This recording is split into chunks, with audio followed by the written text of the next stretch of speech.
of the war. Hamas deliberately embeds its military assets within densely populated civilian areas.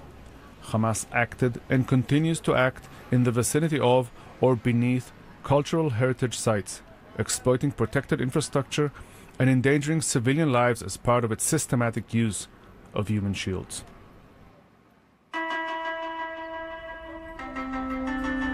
Jaudat, in exile in a cafe in Cairo, is in mourning for lost loved ones, his home and business.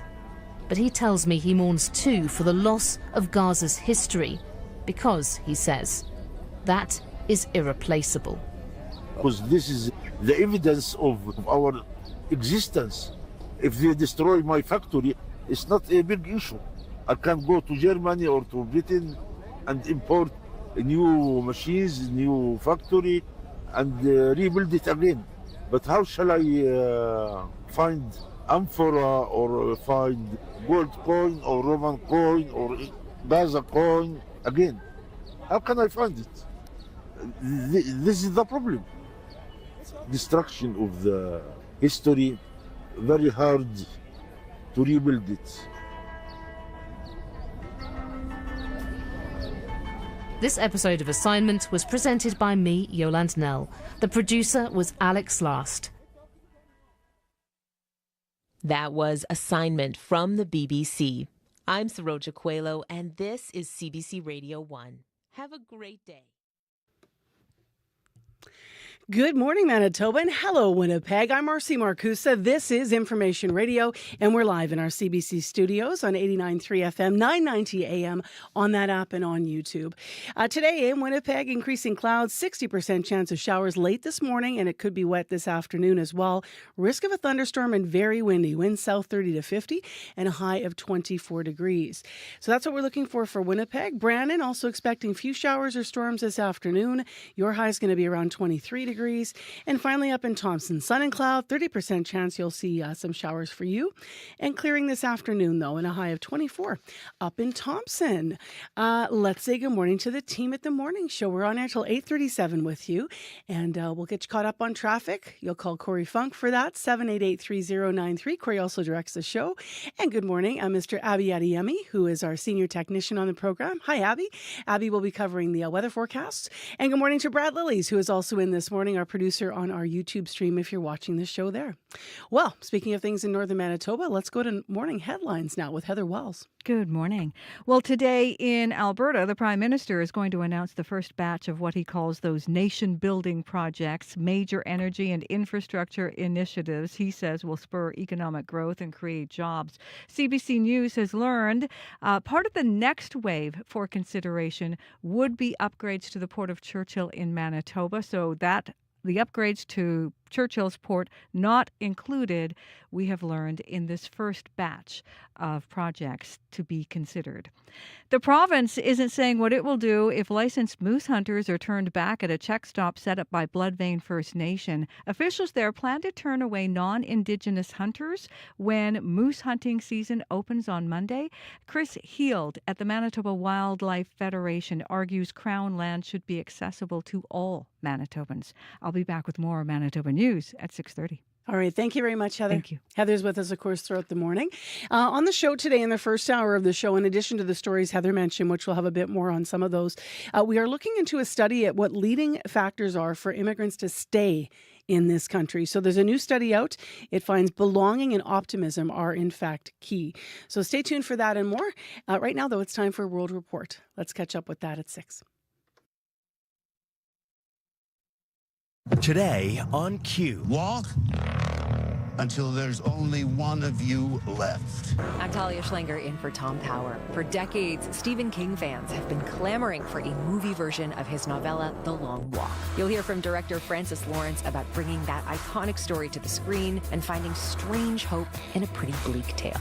Q, this morning at 10:30 in Newfoundland, and on the CBC Listen app, or wherever you get your podcasts. This is World Report. Good morning. I'm Marcia Young. Prime Minister Mark Carney calls them nation-building projects. New energy and infrastructure initiatives, he says, are essential to Canada's future. Carney's government has already passed legislation to get them approved quickly, and today he's set to announce the first 5 projects. CBC News has obtained the details, and Janice McGregor is in our parliamentary bureau to walk us through them. Janice, what is standing out to you about these first 5 projects? When you go down the list, Marcia, there's evidence of trying to give something to everyone around the Premier's table. Heading off, maybe, sore feelings or sour grapes, one region pitted against another at a time when the Liberals really need everyone still pulling together. And so we have not just 1 or 2 priorities, but 5 projects deemed ready to go and a further half dozen priorities the government wants hurried along. From LNG expansion in the west to wind energy in the east, with port expansions, critical minerals mining, and high-speed rail in between. That range may be why Alberta Premier Daniel Smith sounded more determined than dejected when an oil pipeline didn't make the first cut. We have been assured that there is pathways to get projects on the list as they become ready to be on the list. Well, this list does enable more fossil fuel development like carbon capture and storage projects. It also fast-tracks projects key to more electrification, like innovating with small modular reactors at the Ontario Darlington nuclear facility. Before there was a list, it was easier to keep a range of political voices on board, hopeful their priorities would get picked. The political peril for Mark Carney's government is that you can't make progress until you pick your priorities, and it is tough to please everyone. Things were very tense when the Prime Minister met with Indigenous leaders this summer to discuss his new approach to building these projects. Yesterday, he announced a new Indigenous Advisory Council. How does that affect the dynamic? This is an advisory group, literally there to give advice. Consent for something on First Nations territory has to be sought from the Indigenous people directly affected. Indigenous Services Minister Mandy Gulmasti says this group is not there to rubber stamp what the government wants. Really takes all perspectives. It takes those that are going to be supportive of the process and those that are going to question it. It really allows for a thorough review. And so while there are Indigenous leaders known to be pro-development, there are others who are more skeptical. All right. Thank you, Janice. You're welcome. Janice McGregor reporting from Ottawa. 10,000 full-time support staff at Ontario's publicly funded colleges are now on strike. Their union and the College Employer Council failed to reach a new contract agreement before midnight. The Ontario Public Service Employees Union is demanding better wages, benefits, and job security. It says hundreds of college programs have been cancelled or suspended since the federal government put a cap on international students, and thousands of teachers and staff have been laid off or expect to lose their jobs. In the United States, people across the political spectrum are offering condolences to the family of Charlie Kirk.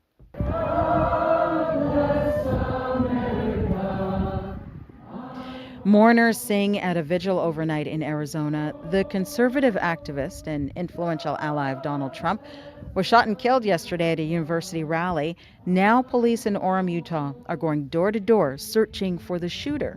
Steve Futterman is there.